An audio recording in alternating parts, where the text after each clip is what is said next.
বন্ধুসকল আপোনালোক সকলোকে মই ৰঙালী বিহুৰ শুভেচ্ছা জ্ঞাপন কৰিলোঁ। আজি মই বিহুৰ বতৰত আপোনালোকৰ ওচৰলৈ লৈ আহিছোঁ মধুসোলেং পাতৰ সৈতে সৰু মাছৰ তৰকাৰীৰ ৰেচিপি।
এনেকুৱা দিনত আপোনালোকেও মধুসোলেং পাতৰ সৈতে সৰু মাছৰ তৰকাৰী বনাই খাবচোন, খুব সোৱাদ লাগে।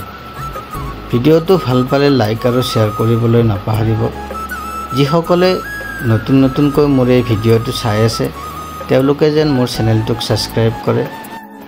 আগলৈ আন এটা ভিডিঅ'ত লগ পাম বুলি আশা কৰি আজিলৈ ইমানতে সমাপ্ত কৰিলোঁ।